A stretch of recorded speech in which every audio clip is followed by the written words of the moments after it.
Hi everyone, a very good afternoon to you. If you just stepped inside edX Expo 2026, one thing that you could do is you could head towards the D Hall, which is located right in front of the Sirimao Bandaranaike Memorial Exhibition Center, and make your way to an interesting panel discussion. So if you're a person who loves to start a business, loves business, or already runs a business, I believe this panel discussion would be of help for you, and a new thinking pattern can emerge from this. So make your way quickly to the D Hall, because we are kicking things off in the panel discussion, Building Sustainable Businesses Post-Disaster, a Youth-Centric Approach. Well, sustainable businesses mean businesses that can thrive for a considerable amount of time within a given economy. So now, we do have two very accomplished individuals on stage. If you are walking through the stalls and the halls, if you want, there is seating here. Make sure that you quickly come and take the respective seats. So we do have with us two individuals. I'll introduce them. First up, we have Ms. Savera Veerasinghe. She is a sustainability and circular economy leader and the founder of Ananta Sustainables, and also Aniku Studio, if I'm not mistaken, Anukai Studios. And also, she's very much focused on reducing single-use plastic waste in Sri Lanka. And mind you, she has been recognized as a Cosmopolitan Sri Lanka 35 under 35 honoree, and also an Asia 21 Young Global Leader. Well, thank you very much for accepting the invitation, Savera. Lovely having you. Thank you for having me, Sonu. And moving on to our second panelist for the day. He is Mr. Dhanuka Lianagamage. He is currently serving as the Director of the National Enterprise Development Authority, or commonly known as NEDA. And also he holds over 22 years of experience in finance, investments, and entrepreneurship. So definitely honored to have you here as well, Dhanuka. Thank you so much for being here. Thank you for inviting me too. Lovely. So we're going to start the conversation in a factual note. Now, according to the World Bank, Cyclone Detour. Now, we're talking about post-disaster here. Now, after Cyclone Detour, among the most intense and destructive in Sri Lanka's recent history, it severely affected close to 2 million people here in Sri Lanka and across 500,000 families across all 25 districts. This is not a certain district, not a certain province, but all over the country. Everyone got affected. It disrupted livelihoods, essential services, and also, if you take the broader economy. So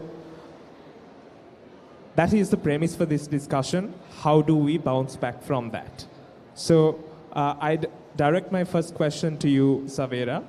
Now, you are very much a believer in circular economy, and you do your studies, you do your work mainly based on circular economy and related sustainability initiatives.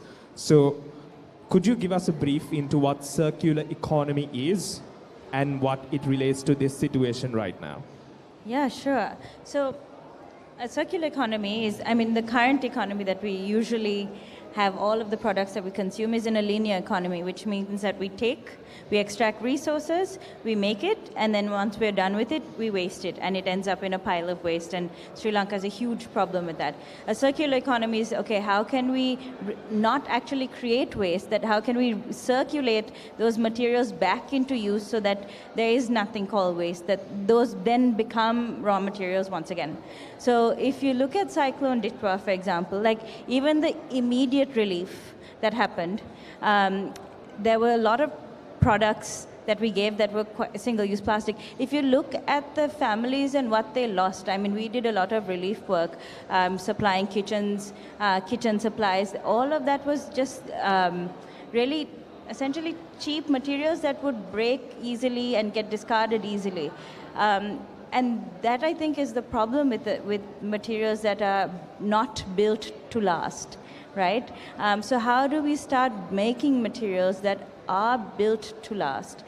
So even if you look, so the materials that were lost was one thing, but then even right after the floods, you saw that there were mattresses, there were things that were discarded, and quite often those are because those are not built to return to a cycle, right? They have multiple materials, multiple layers. If it gets damaged, you can't use it again. You can't repair it, you can't fix it. And so what if we created materials, what if we created products that we could use that weren't creating so much waste? And you can also create a lot of livelihoods, because if you look at circularity, you need a lot of logistics to segregate, to separate, and return it back to raw materials. Sri Lanka is a huge problem with waste. If you look at a lot of the flooded waters and the contamination and the disease that took place, that was a lot of because we don't have waste management. And we don't have that because we create so much waste. We have a lot of cheap materials with cheap raw materials. Plastic is an incredible material, but it's not built, it shouldn't be used to be used once. It should be there it lasts for 400 years, right? We've all heard this. So why aren't we using and creating materials and products that are built to last?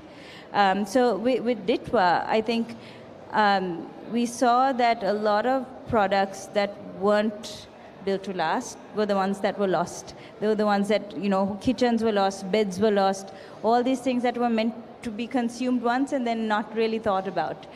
So when we are rebuilding, I think that we really should be looking at, okay, how do we build economies and look at materials that are locally sourced, that are resilient, because this is not the first disaster, and this is certainly not going to be the last disaster, right? Sri Lanka is one of the most vulnerable countries to climate change, right? As a small island developing nation, we are one of the most vulnerable, right?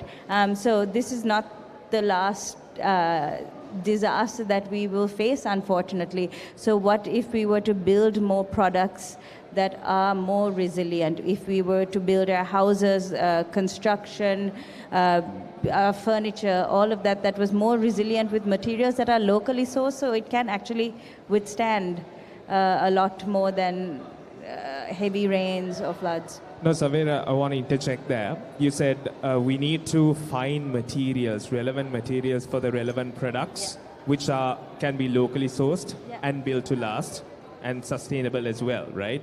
So my question is, how does the cost effectiveness of this looks like? Because, for example, now plastics is very much readily available everywhere for you to buy, to use, and to reuse as well. What does the cost effectiveness side look like? Because after Cyclone D12, there are people who lost everything. I'm asking from a very practical angle. I understand the theory of it. From a practical angle, what sort of things can people do to alleviate that? Perhaps go back to the cost-effective method until they build up a certain level of infrastructure or level of capital, and then move on? Or what should be the strategy like? Yeah, I mean, it's on a consumer level, it's a very difficult question, because we don't get to choose, right? We just get to buy what's already there. We're in systems that, if you look at plastic is an amazing material, and it's cheap because of subsidies, right? Petroleum subsidies, it's a petrochemical. So it's a byproduct that is essentially made very cheap. If we are to look at, say, locally sourced materials that are easily accessible, it shifts our whole economy. It's not an easy kind of solution that you can say, okay, don't choose plastic, choose something else, because you're right, then a lot of those materials are far more expensive, right? But when you're, say, building houses, we have traditionally had clay, right? But clay it's hard to source. It doesn't weather a lot of the climate change that we are facing now. It wasn't what we had 20 years ago, let alone 10 years ago. So I think we have to, and this is, I think, the opportunity for youth as well. There are a lot of interesting biomaterials that need innovation, that we need, say, okay, what are the materials that we can source here? We have blindly relied on a globalized economy. Plastic is not produced here, right? We have to ship it across the globe. There are only 10 major producers of prime plastics in the world, right? But it trickles down to be made. So as a local economy, I think we have to look at, okay, what materials do we have? How can we support it from government institutions and say, how do we build this new future? It is a bit of a blank slate. There's no easy answer, but I think we have to be committed if we're looking for the long run, if we're looking for the next few generations to come, which is how we should be designing. Great insights coming from Savera. Thank you for that answer. Welcome. I'm moving my attention to you, Dhanuka. With your experience with dealing with a lot of enterprises, with a lot of businesses, and being the head of an institution which basically looks into all of that, what sort of market failures, as of this moment, the current context, what sort of market failures or gaps do you see in the Sri Lankan market which has the highest entrepreneurial opportunity? Because a disaster or a problem is generally an entrepreneur's gold, right? So you have to address it. What sort of market gaps does currently exist? Okay, it's like this. Let me first come up with few numbers. With this cyclone disaster, we collected the information of all the entrepreneurs who got affected. We have, according to the numbers that we have, it's close to 30,000, 29,000 plus. And out of that, almost 10,000, 9,000 plus are manufacturing related enterprises. And the rest are, other entities like services or service oriented. And if you take the manufacturing enterprises, most of them are, either mostly food-based manufacturing, agriculture, and certainly like mini garments, power sector companies. Those entities got heavily affected. And what we have realized is that most of them, they have not thought about any risk management practices. Most of them have not even insured their businesses, and do not carry any business continuity plans. Now, at least the one good thing about this crisis is that now everybody has realized that as Saver also correctly said, this may not be the last disaster, and the climate effects are changing, that we have realized around the world. And now everybody wants to see at least come up with some risk management practices. So these gaps we have noticed mainly because of this crisis. So now everyone, or rather both private sector and government, everybody get together, and our next move is to introduce some risk management practices among enterprises, so which they may not have thought to date. And also to get certain benefits from the government. And actually, the government came up with, maybe we can discuss later on, they came up with a lot of relief measures, but unfortunately certain enterprises, they have not maintained any information, any data, any accounts. So now, making available those reliefs has become a big problem for the government as well as for the enterprises. So these things we need to address in times to come. That's an interesting thought, Dhanuka. Still, I think one of the basics in business is having good financials, record keeping as such. But I think that's a wake-up call for the Sri Lankan businesses who still do not keep good records of their financials, so that in a disaster like this, you will be able to actually gain support when it is provided, right? Now, Savera, you have been working with a lot of businesses. I heard you mentor a couple of businesses and founders too. So you use the word regenerative business. Now, there might be people who are unfamiliar with the term. So could you explain what a regenerative business is? Plus, based on your experiences, how does a regenerative business differentiate from a normal business, from a traditional SME? I think, where to start? If you look at where we are now, right, we are at a juncture where a lot of systems have failed us, and quite often it is due to the way we are thinking about our resources, how we've always assumed that we have infinite resources, right? So even as, say, a circular economy is trying to slowly move away from that. So when we're talking about, okay, we have had these kind of what we call extractive businesses, where we assume that there's infinite resources, that we can take as much as we want, create as many products as we want, and the waste, well, we'll think about that later. Right? Then we've realized that that didn't really work out, and then we moved to trying to be sustainable, what we're calling net zero, right? We're trying to get to net zero and have zero negative impact. A regenerative business is saying, okay, we can't really afford that net zero, right? On an ailing planet, we've taken too much, we've asked too much of the planet, of our natural resources, of our people. We can't afford a net zero. We need to start rebuilding, we need to start regenerating, like cells, like bodies, we need to start healing and regenerating. And so it's actually looking at your business as a more resilient organism. So if you look at nature, right, it has done this quite effectively. So we have a changing environment. Currently, our environment is changing all the time, right? We have wars going on that we never predicted.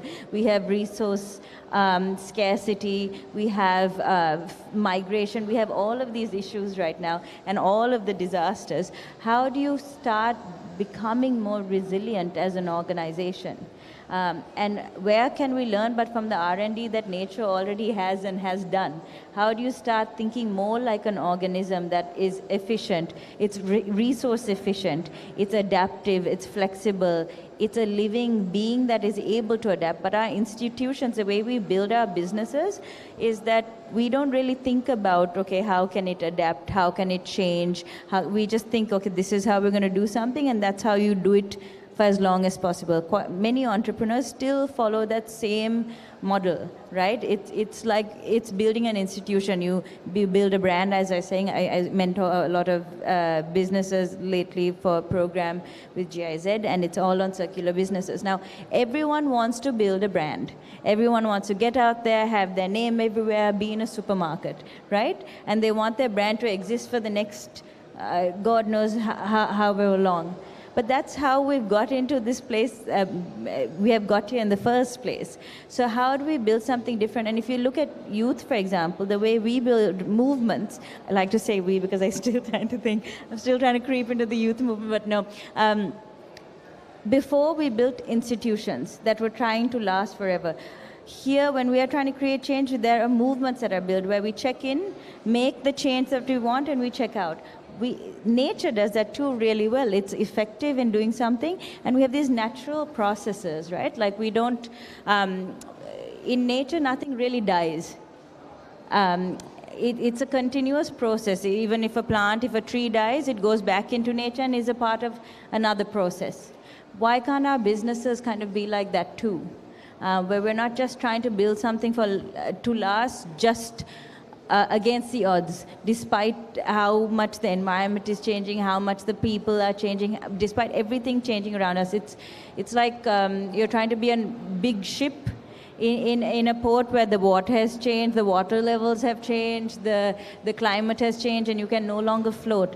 If you can be far more adaptive, and we go into these kind of little coves as a small boat that knows how to change according to its environment, that's being regenerative. You're acting and thinking like a living organism.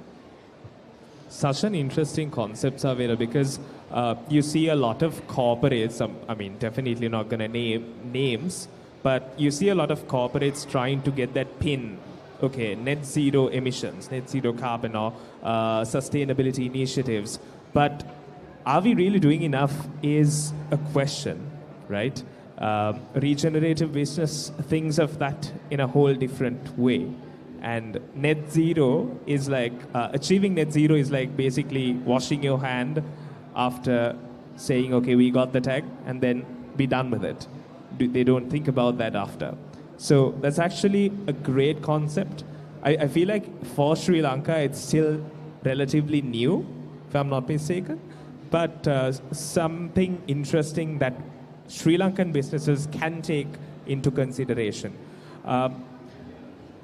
Dhanuka, now I have a question from for businesses who start maybe young, or people who have their business but got affected due to the cyclone detour.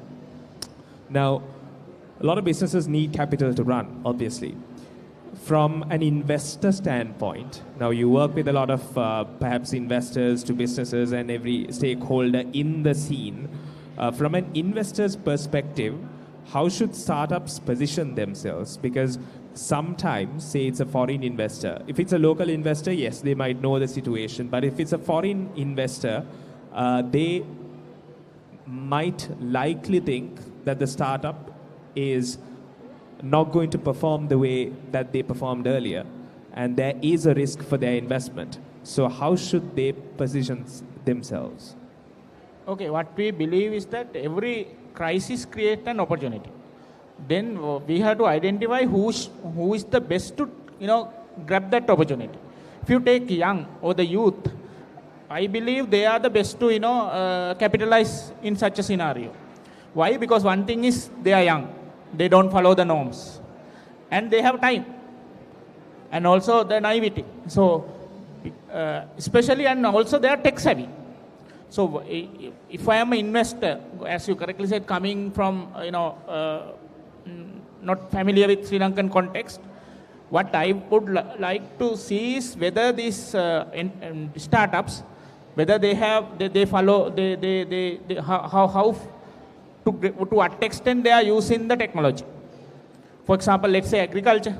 We can see that now agriculture is an area where the technology should definitely come in, like the concept like precision agriculture.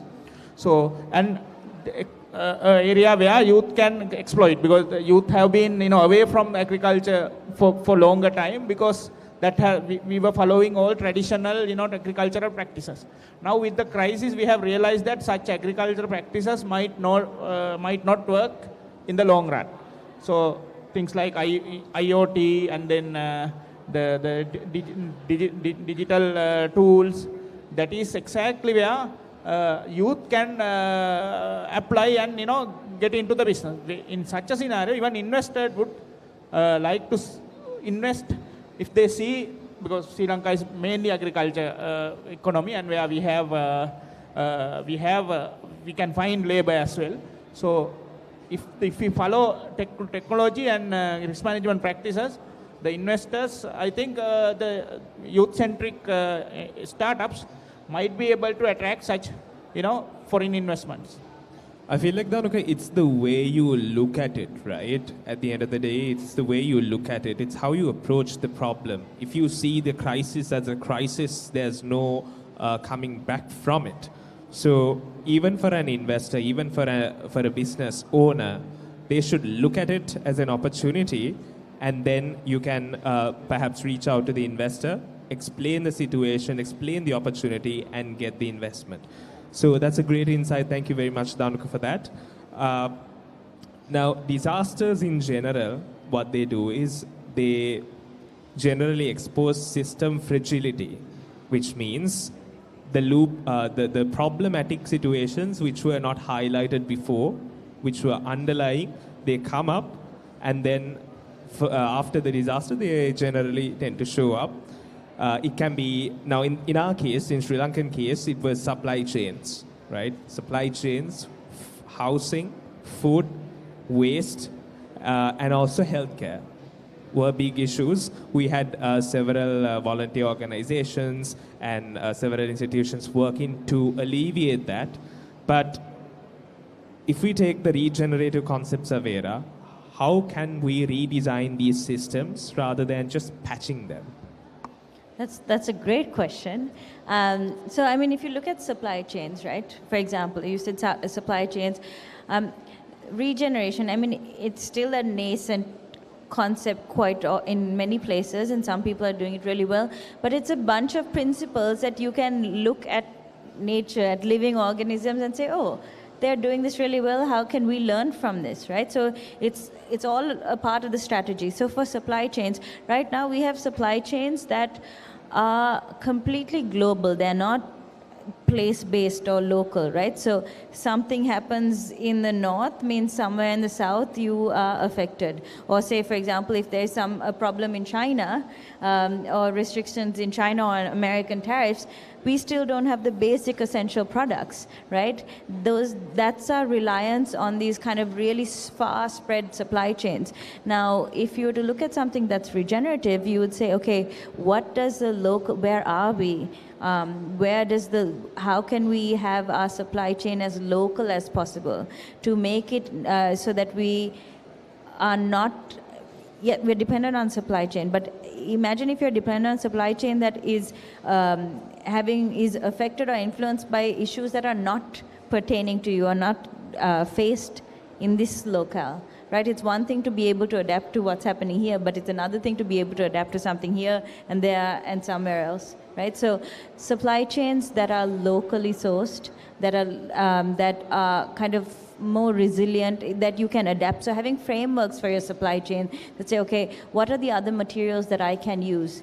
But the way we design our products, the way we design our processes makes us super dependent on one way of doing things, right? It's a difference between a monoculture that says we only grow this one thing. If the soil erodes, if the like the heat changes, the winds change, it doesn't matter, we're only growing this thing. A polyculture is adaptive, right? You have all these different things that you're growing and that can adapt to different seasons, right? So the same with materials, the same with, so you have these kind of basic principles that allow you to say, okay, how do you root in place? Right? How do you take stock of what you already have available and you adapt according to that? You are able to understand what the system is, what the system's shock are. Quite often, most businesses, most of us don't understand the complexity of a system, that how things are all connected and how there's a knock-on effect. So we are doing business just trying to plow our way in one way without understanding all the different shocks. So there's a supply shock somewhere, we are vulnerable. There is a disaster somewhere, we are vulnerable. How do you build resilient systems and understand those systems? But it takes a complete shift in mindset, but it's not impossible, and we're not saying change your business, stop selling the products that you're selling, but it's shift our thinking. And once you shift your thinking, you realize that you have a lot more resources available right around you. You have your communities and the people working around you, and you can do that. I mean, I've done this with even just a manufacturing business in a village, and looking at, okay, what can the community supply? What can the community provide? How do we replenish the community, and the community replenishes us back? So you're regenerative because you're symbiotic. Your partnerships are symbiotic. They are mutually beneficial. We don't build partnerships like this in traditional businesses. We just see how much we can take from this one partnership, right? So it's a shift in thinking. It's not really trying to fundamentally change everything.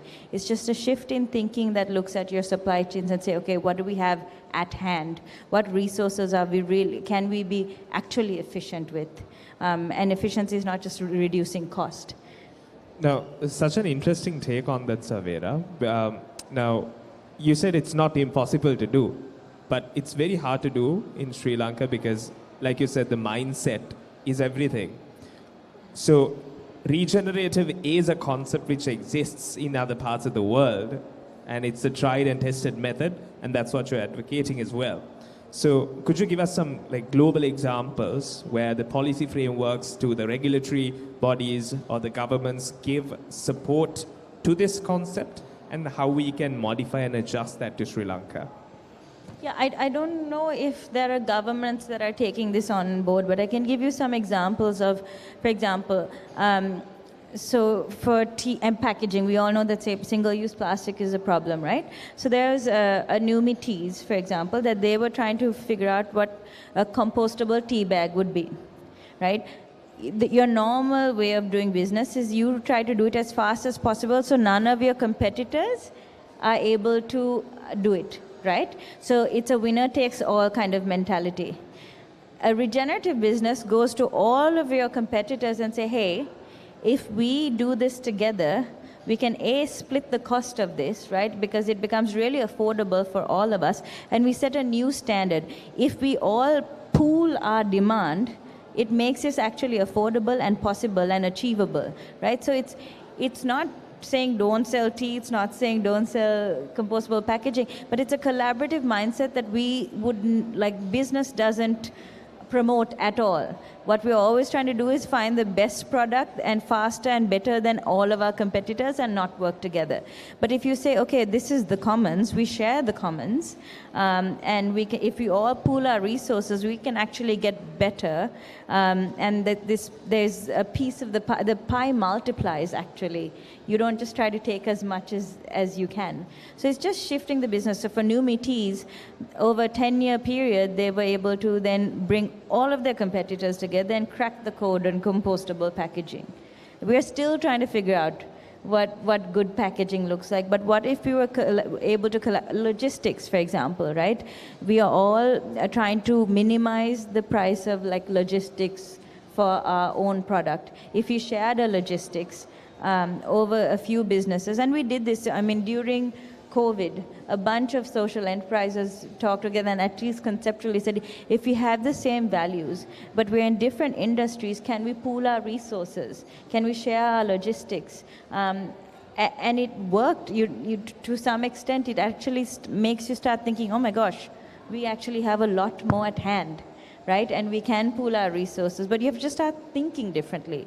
And so that's one example, maybe not on a regulatory policy framework. Taiwan does a really good job of doing policy sandboxes. So they create a sandbox is like to experiment. So they bring a bunch of little businesses and say, okay, here's the problem. Can you guys solve it? Because quite often startups and entrepreneurs will be far more creative and innovative around a solution than governments will, because governments have a lot of heavy lifting to do and are much slower at adapting.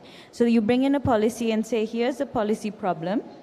How many startups can we bring in and entrepreneurs who actually know the environment, say, okay, what are all the challenges and barriers? What if we remove all of the regulatory barriers for you guys to solve this problem? Then we study it, we see if it's actually effective and it runs parallel to the existing policy. If it works, we change policy accordingly. So there's a regulatory framework that works. You remove all of the red tape in a piloted small area to test what works, who needs what, and everyone's committed to solving the problem, what that supply chain is of solutions, and then say, right, okay, now how do we adapt the policy to meet that need, to create that solution? Right. Okay. Great answer, Savera. So whilst we are on the topic of regenerative businesses, now, we are at an education exhibition today at edX. Now, we might have people who finish their finish their school education and look for a higher study institute or whatever it may be. And then there might be people who want to start their own thing, right?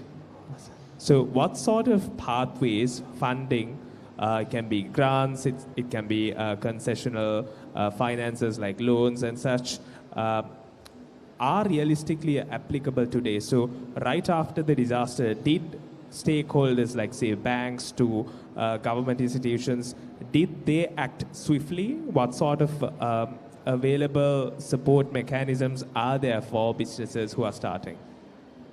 Okay, good question. Not only the context of crisis, the cyclone crisis, but in general, luckily the government and the private institutions, especially donor organizations, enablers, now everyone wants the entrepreneurial culture to see in Sri Lanka, which we have not seen when we were students at the universities, for example. I was at Morato University, but we didn't hear the word entrepreneurship those days. But now it has become a buzzword among everyone. which is a good thing. And also when we receive donor funds, for example, unlike earlier, now almost all such programs includes a entrepreneurial component. And also, if I explain few of such government moves to help the startups and the youth specifically, new schemes, loan schemes, for example. If we go to this cyclone crisis, there is a 3% loan scheme for businesses to restart their businesses. They can go up to 3 years at 3% rate with 6-month grace period and up to maximum of 25 million. And also the government has another funding loan scheme called Re-Energizing SME Plus scheme, where you can get 5% interest rate funding up to, again, 25 million for 10-year time with 1-year grace period.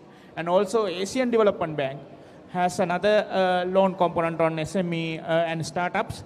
Again, they can go up to 50 million at 6% interest rate with 2-year grace period. So the government and the other entities, the donor agencies, has come up with enough concessionary packages. This is debt financing. In addition to that, there is a whole lot of equity financing where actually the entrepreneurs have not really tapped into. For example, even the Colombo Stock Exchange, they have a special board called Empower Board, where specifically small SME sector, they can go for capital market and raise funds. But unfortunately, this has been introduced almost 6 years now, but only 5-6 companies have been listed under this board.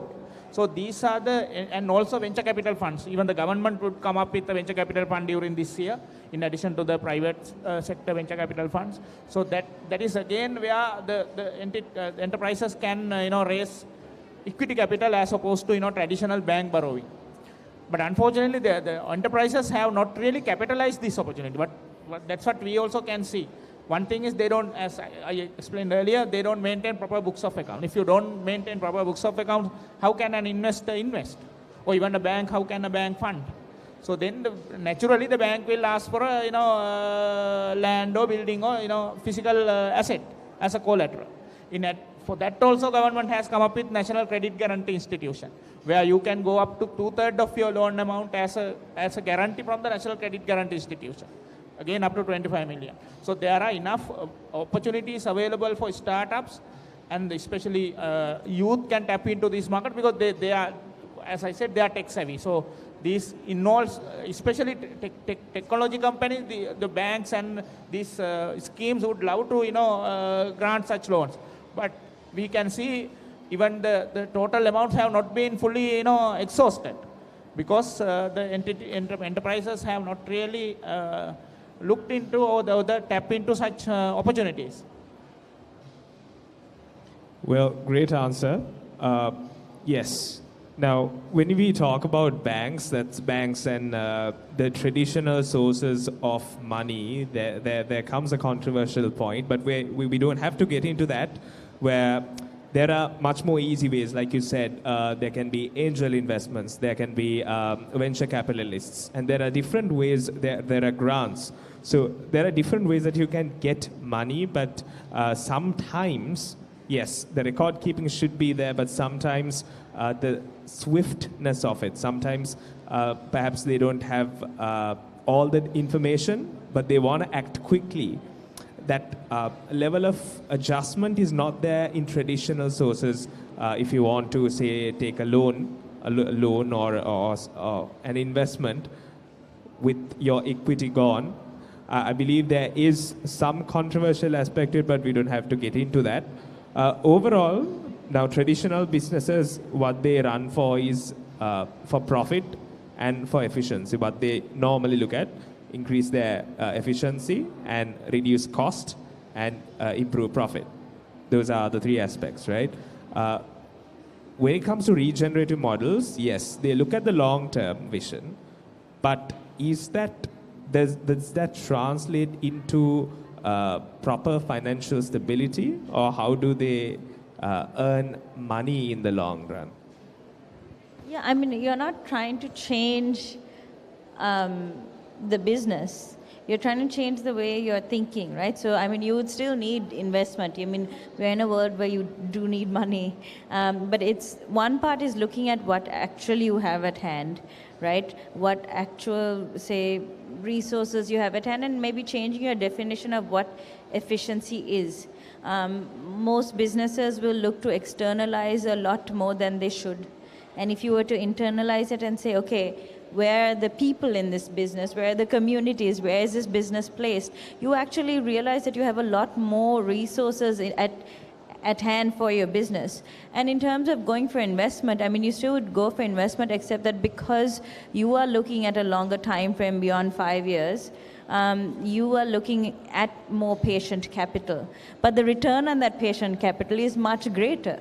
And I think that's where you have to look at. So we're looking at these kind of quick, I mean, our attention spans are anyway quite limited these days. And even our ability to think far into the future is impeded quite often, because we can't imagine what the future will look like quite often, because things are changing. So then why not build something more resilient? You're not trying to say, I'll make... I won't make money. Of course you will make money. But how you look at it, how you look at the resilience of your business and what you have at hand is different. So you're internalizing a lot more into your business model to understand really what you have at hand. Because whether we externalize it or not, these things will come into play. If you're running a factory in a community, right, and your people come from that community, any shock to that community, like the water runs out, which happened to my factory, right? The water runs out, what do? You can't run your machines, right? I was producing paper bags. But because I had worked with the community, quite a few of them said, you know what, I have wells in my garden. We have wells. Send the Bowser, we'll give you water because we know that this community runs off of your factory. That's what resilience is. That's what regeneration is. You're not changing the product. You're changing fundamentally how you think about how you survive and thrive. And for me, it was saying a part of my P&L has to be dedicated to supporting this community because it will support me back, right? So that's just one aspect. I believe you get it tenfold. Huh? I believe you get it tenfold. You get it tenfold, but we don't have a profit and loss statement that is able to capture any of this, right? But you need the biggest advice I found myself giving all of the businesses last week was learn how a profit and loss statement works first, then learn how to tweak it. Then you can say, okay, but because your impact is not caught on a P&L, right? But if you can understand where your impact will impact your business, that's where you're winning. That's regeneration. I think that's a great take.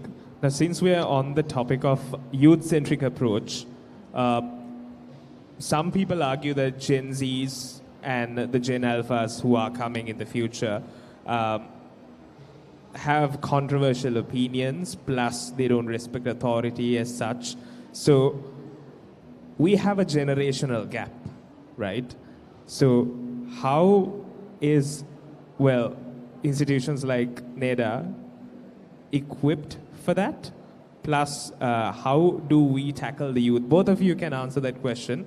How do we handle the youth and move forward? Because you can't really have conflicts. You can't move forward with conflicts. You need to get on the same page. So what advice do you have to the youth in terms of skills? Plus, what sort of plans do you have to work together? Yeah, as I earlier also said, most of our programs we have directed towards one aspect is women entrepreneurship, because what we believe at NEDA is that future belongs to women, not to men. So, and also most of other programs we have directed towards youth. For example, I will give one example. We have a program called Brain into Business, where we want educated youth, especially university undergraduates and higher educational institutions, for them to become entrepreneurs as opposed to being, traditional job seekers. Let them be job makers, not job seekers. So maybe provide jobs to 10 such youth. So most of, as I said, or even the donor funds, even the government now focusing on women and youth. So what I request is that youth to come and grab these opportunities. There are enough government institutions and donor agencies, enabling institutions who would like to help. But what we see is, of course, we can accept the fact that she said government is a bit lethargic. Of course, maybe true.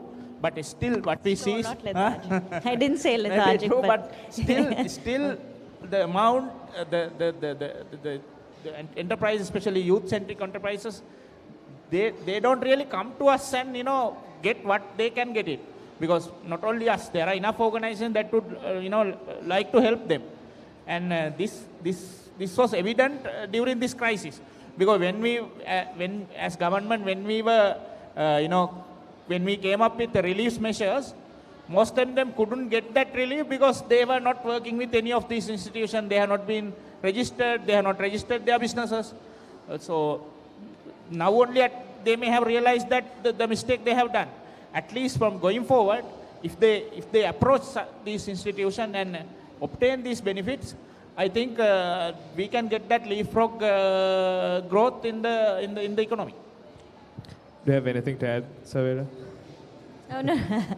I was saying that, yes, I mean, government institutions anywhere in the world are slower than entrepreneurs because they don't have to carry so much with them. But yes, I mean, at least the perception from outside, and I think that's the problem that Danuka is highlighting too, is we don't understand what the government even has to offer us. We don't know how to work with it. I mean, I didn't know any of this stuff. I would tell half the startups to say, use this stuff, and I would say that a lot of people don't know. So even if it is offered, we don't know how to use it. So that's something that would be interesting to see how we can get it out there and make them a little bit more dynamic and accessible. Yes, it's all about exploring the available opportunities and taking them as well, because once you put out whatever opportunity you have. So what sort of candidates do you generally get, Danuka, what sort of candidates do you generally get for your programs? Are they generally, no, because I have worked, I have seen a lot of up and coming entrepreneurs plus businesses here in Sri Lanka. Sometimes, I mean, this is an open stage, so we can share everything openly. That's what I'm saying. So some do have a negative feedback towards more of government institutions, state institutions, and the work that's done. So what's the plan? What sort of people do you encounter with? And what sort of plans do you have to alleviate that? One thing is, we don't believe that government can do everything. So what we really look at is, make collaborations with donor agencies, enabling institutions, private sector, banks, universities especially, because universities also get the blame that the researchers they have come up with, just lie in the shelves. There's no connection between industry and the university. That is one area where we really try to work on and come up with solutions, and universities to come up researchers which are beneficial for the industry as well. And also one other aspect is incubation centers, because initially startups need support. So we are on the policy front, we are coming up with a national incubation policy where the NEDA most probably will be the accreditor of incubation centers in the Sri Lanka going into the future. Because we need a certain level of standard to be maintained among incubation centers, so that the startups, and especially youth-centric startups, can really use these facilities. I think that's great news for the Sri Lankan community, because we did have a lot of private incubators here in Sri Lanka, but not a necessarily state-supported incubator, which is good news. Now, I direct my question to Savera.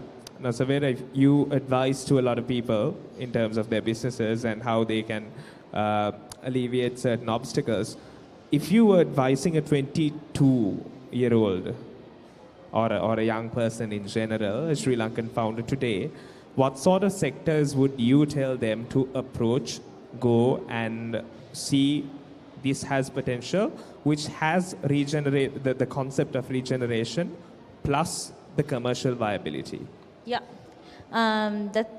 that's a good question, and I enjoyed quite a bit. I think understanding what local biomaterials are is a huge one. Although, I mean, the barriers to entry are high because if you're a university student, sure, there's access to labs and but the problem that I've found quite often is we have a really good technical understanding of, say, biomaterials, for example, but then the use case, I guess that's maybe where the incubation really needs to happen, of how this would look like in a business is we're lacking. But I think in terms of sectors, I'm a big fan of mushrooms. The reason being that it's a really low barrier to entry to grow mushrooms, not just to eat them, but you can make amazing materials out of it. So for packaging, for construction materials, actually it's fire retardant construction materials. So you can do a lot with mushrooms. It's a really low cost entry, and you can do a lot with it actually. And so one of the groups that I was mentoring is using easy technology, like really simple low cost sensors to help mushroom farming. So these young guys are coming up with just little sensors to make your mushroom farming very efficient and low cost, right? So I think that there's an industry where you're taking, you have to also play to Sri Lanka's strengths. Sri Lanka has a really good is dependent on its agricultural sector, but we don't have high-value agriculture. Now, how do we bring that into urban spheres, right? How do we bring in our knowledge of technology, of low-cost sensors, for example, and the data that we have for monitoring to say, okay, how do we grow better, smarter? The other thing is, I think, as youth, right, we have 22-year-olds, for example, have a much better, they know how to get behind a problem through a keyboard, right? They know how to rally, they know how to take an issue and push it till they get the results that they want online. Now, what if you could use that as data points, consumer data points? Old institutions, old companies are still paying for consumer reports, right? They're paying a few $1,000s to get consumer reports. How can we say, okay, what if youth, their ability to be on a phone and be so digitally savvy, as data points, as consumer data points, be like, this is what we want. Here are our consumer insights. We are not even thinking like that. So I think there's a lot of opportunities for that. And I also think that with just simple things like engineering with Arduino, like the value of low-cost sensors and the Internet of Things to monitor the climate. For example, there's a business in America called Regen Network. They just hand out really small sensors to smallholder farmers, and they pay them for the data on the changing climate. So they say, you become custodians, you protect the land that you're growing on anyway, tell us the soil quality, the air quality, the water quality. I think Microsoft bought the data for $400 million. So we are a climate vulnerable country with low value agriculture. Like, can't we shift that? We have really good white label development capability, right? Like, we can make a lot of software, but we don't have a lot of design sense. Like, quite often, even our government websites and interfaces are pretty bad, right? But we have the ability to build this stuff. Can't we use that to say, okay, what are the strengths of this country? We are biodiverse, very rich in biodiversity. We are very rich in our soil quality and the fertility of this land, right? We have incredible resources at hand, and we have a strong indigenous knowledge of this land that has been lost quite a bit. Can we bring those two together with the best that technology has to offer and then say, this is what we want to uphold as a country? I think that's how we should build for the next 7 generations to come, starting today. I think technology plays a big role in everything.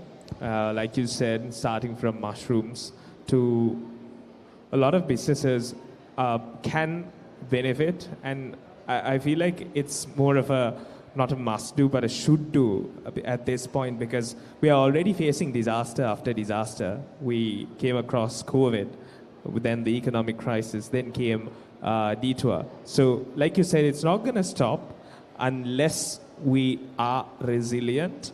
And one question for you, Danuka, is based on your experience at NEDA, what capabilities or mindset gaps do you consistently observe in young entrepreneurs? And because if you take Startup Genome, which is a company which has publicly available data even about Sri Lanka, we still haven't had a unicorn, right? We still haven't had a company which has a $1 billion valuation, hasn't come from Sri Lanka. So for us to get to that point, and that's how you build economies. So for us to get to that point, what do you see the gaps that the Sri Lankan entrepreneurs have, but should they rectify themselves? One thing is it has something to do with our culture as well, because everybody still, however much we try to make them moving towards entrepreneurship rather than conventional job seekers, still our efforts have not bear fruits as we expected.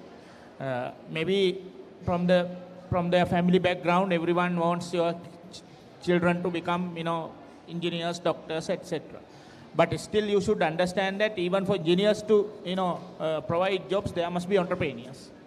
So and still even the youth still reluctant to take risk, because while they have the biggest ability to take risk, but willingness is not. We don't see still is there. So and also there is something to do with access to markets and access to capital as well. But capital is not the key. So now there are enough opportunities for them to tap into multiple sources of capital. So long as they are willing to take risk and do things differently, because now the technology is, as you also explained, technology is abundantly available. So and the youth is the best to capitalize on such technologies. So now the entire ecosystem is almost in place. While we are still a developing country, but the entrepreneurial ecosystem is in place, because entire world they can tap using their phones. So what we need is the youth to come forward and grab the opportunities, and maybe speak to few mentors and obtain certain advices and start something. So there is nothing called think before leap in entrepreneurship. You should first leap and then think. So jumping itself, you have done 50% of it. So that is my advice to the youth to get in, as you said, to become maybe one or two to emerge one or two unicorns in Sri Lanka. I think at the end of the day, it boils down to a calculated risk, doesn't it? Because as long as you stay within the country, serve the country, and do not even think of going global, we cannot really achieve that mark, right?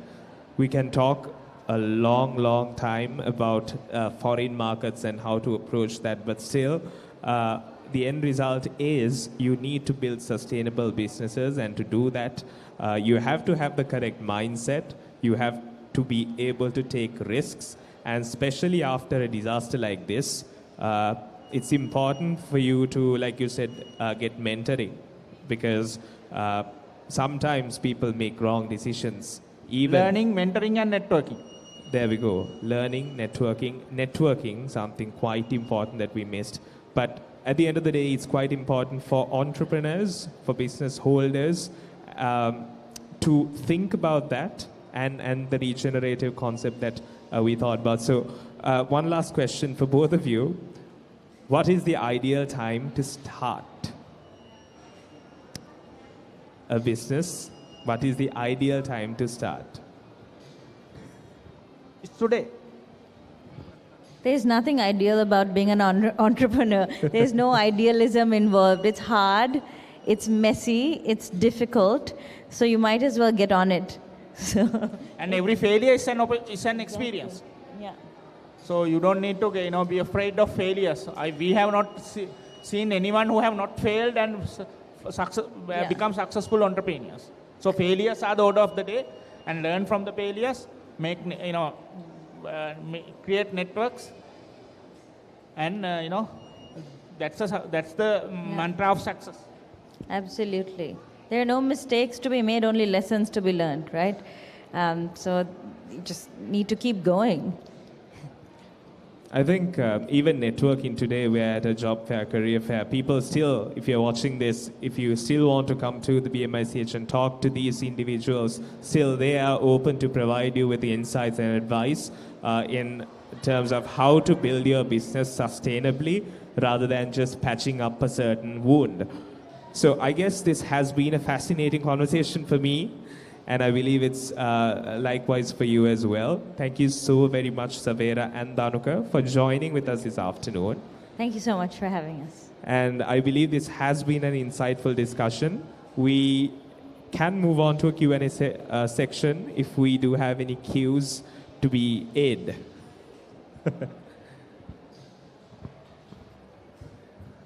Yeah, once small one, like Savera discussed about mushrooms with, because actually one of my friends, he's into this mushroom farming thing in a big way. Like he tried many things, so I just wanted some insight, like getting a veggie sausage out of mushrooms. So a lot of things he tried with a lot of networking, but in Sri Lankan context, it's hard to like productize and sell it. That's the thing. I don't know, like with AI or without AI, what is the bottleneck? Like at the selling point, there's a failure. Like like how hard we tried, the selling point. So I think that's the issue in Sri Lanka. Was it in the product development that he faced, or he had the product and he just couldn't get it to market? Yeah, he had the product. Okay. My answer is going to be a tough one, because I think in this case it sounds like you have to build a brand, especially if you're trying to sell something that people are not comfortable with. You're asking people to now change their normal sausage to a mushroom sausage, right? So I guess also identifying the segment that he wants to be in. There are some mushroom sausages that are happy to be a mushroom sausage, some sausages that are trying to act like meat, right? And I think here quite often, at least from what I'm finding out, is that we are not able to figure out what our customer segments are. We are used to an older way of looking at it and just thinking of like a certain, now I'm just going to put it into market. But the thing is, the more products that are introduced to market, the more nuanced the market segments get. And quite often I feel like when people are putting out a product, they haven't really understood what their actual customer segment is. I think we mentored something like 180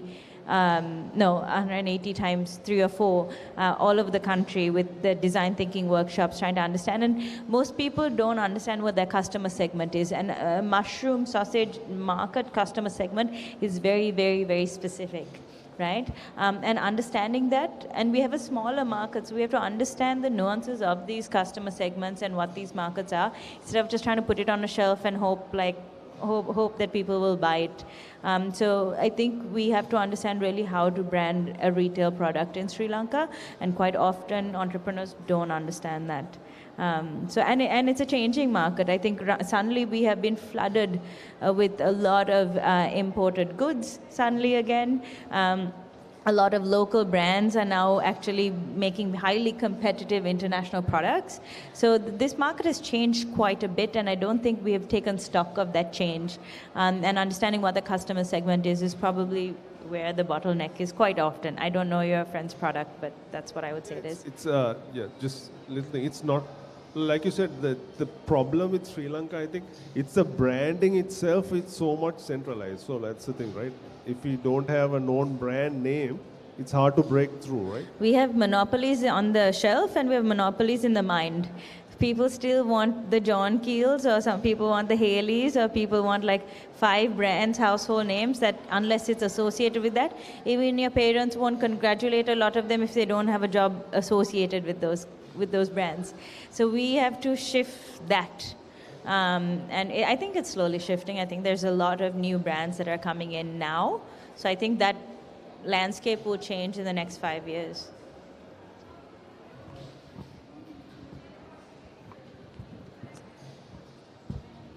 We do have one more question. Yeah. It's actually two questions. One I will pose to the chairman of NEDA.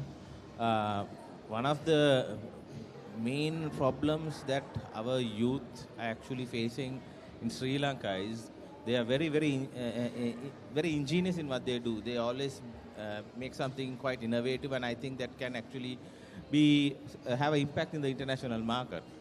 But one of the biggest challenges is though they can make a product that will hit the Sri Lankan market, what they fail to understand is the importance of trying to approach international markets. There are a few who actually try to go that far. But with personal experience, which I know is if you want to actually venture into the international markets, you need to go into conventions and fairs like this where you get a small table and introduce your product to local buyers. Like in Sri Lanka, if you want to get into the market, you first should not approach the Cargills and the Keels. You should approach the smaller chains. There on you can experiment your product, build a name, and then venture and try to gain into the bigger market. Similarly, when you go to another country where you want to earn dollars, you first have to go to the fairs where you'll meet the smaller chains. So the thing with, I think, it's both a suggestion and a question. Does the government support in some way for those youth who want to go abroad, introduce their products in these such fairs, which is very important? It's a thing that we should do. Are you all doing something, or do you have something in the future that you want to do? That's my first question to you. Second question is for you, is that, you see, when it comes to inspiring youth, the best way of inspiring youth is to draw from your own experience.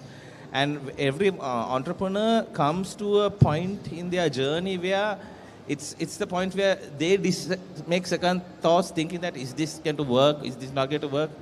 99% of entrepreneurs, they get dissuaded at that point.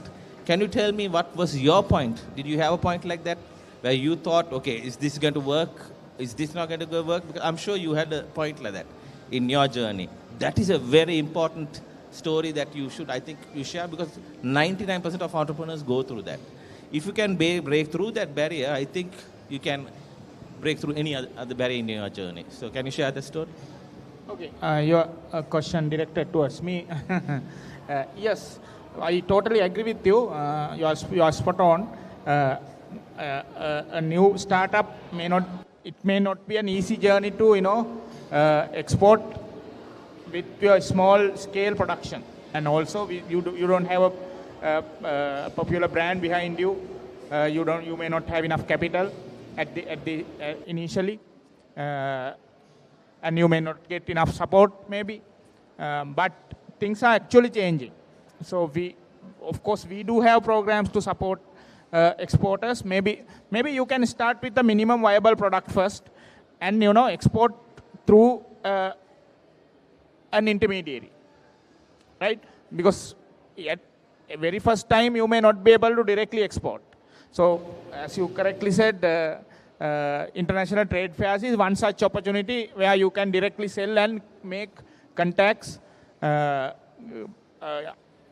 speak to foreign buyers and get what they really need, and get your house in order, your packaging, maybe your certifications, and get everything ready gradually. Initially you may export through someone else, indirect exports. And when you learn the art of it, and when you know the rules and the norms, maybe you can slowly start, come up with your own brand and, try to market. That is where exactly those who have tapped into the export markets have, been successful. So, of course, even Export Development Board, they do have a lot of programs directed towards supporting such nascent youth entrepreneurs who are looking for exporting their products. Can I also respond to that question? At least from what I've found I was doing these workshops, we have somehow failed our students because we've put such an emphasis on innovation that when you ask them what their unique selling point is, they say innovation. Now, no one is going to congratulate you just because it's innovative, right? They're going to buy your product. They're going to pay for your product if it's innovative enough that it is able to address a pain point that they had that hasn't been addressed before. Just innovation for the sake of innovation, no one is patting you on your back. So we need to understand that first and understand what the business model for that is. And quite often, they want to get their innovative product out as a brand. And I found myself telling them, why don't you create a demand for it first? Why don't you see where your product actually can be used in someone else's label, maybe, so that you can use economies of scale, understand who will actually pay for your product and what your pain point is. And so I think we also have to say, not just innovation, but a good business model, and who does it serve and contribute. There are a lot of gaps in Sri Lanka that need to be addressed while we're looking at innovation. So innovation for the sake of innovation, I've found these crazy innovations but they can't go to market because the market will pummel them, because it's too clunky and it's just innovative. So I think that's something that we have to understand. And EDB, for example, sends people to conventions and whatnot. But I think instead of just trying to get it out there to this international market, understanding how to just get a product to market has not been understood really well.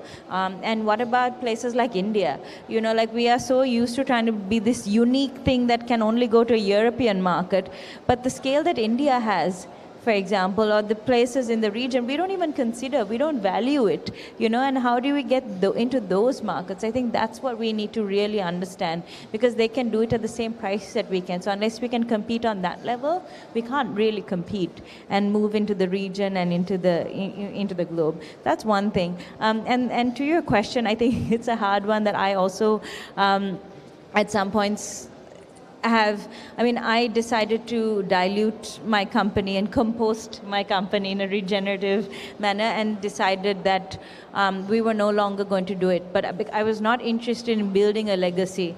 I was interested in addressing a pain point when at the time no one had sustainable or compostable packaging. So I found it and we sold it and supplied it, and then when a huge market for it was created, because now that became the norm, I didn't need to be there. I was not going to be a packaging manufacturer or seller for the rest of my life. So I think it's your own story. For me, I was really committed to the impact that waste management and sustainability could have, so I moved on into consulting, into policy, into kind of regenerative strategy that birthed from looking at circular economy. So I think everyone's journey is different. And if you're committed to why you're doing it, and going back to your why every time, your business may pivot, your business idea may change multiple times and may evolve and not cease to exist the way you knew it. So I think shifting our narrative a little bit is really important as well. And it doesn't have to you don't want to just keep pummeling the same idea. We have to be able to pivot, and our education systems have not taught us to be able to pivot. We try to push the same idea instead of saying, this idea doesn't work anymore. The situation has changed, so my idea has to change. I have to change. And I think that's a better story, which we're not talking about. And I'm more interested in that narrative. Hope the question was answered. And I think that's such a beautiful sentiment to end the discussion in itself. Innovation for the sake of it is not going to work. You have to understand whatever the pain point is there. And as the market dynamics change really, really quickly, you need to adapt to it. You need to make use of the opportunity and pivot, right? I feel like that's a great insight for us to end the discussion for today, as we have passed the time limit as well. But nevertheless, thank you very much, Savera. Thank you very much, Dhanuka, for joining us this afternoon. Thank you once again for the edX team for making this happen. And until the next discussion, it's a good day to you.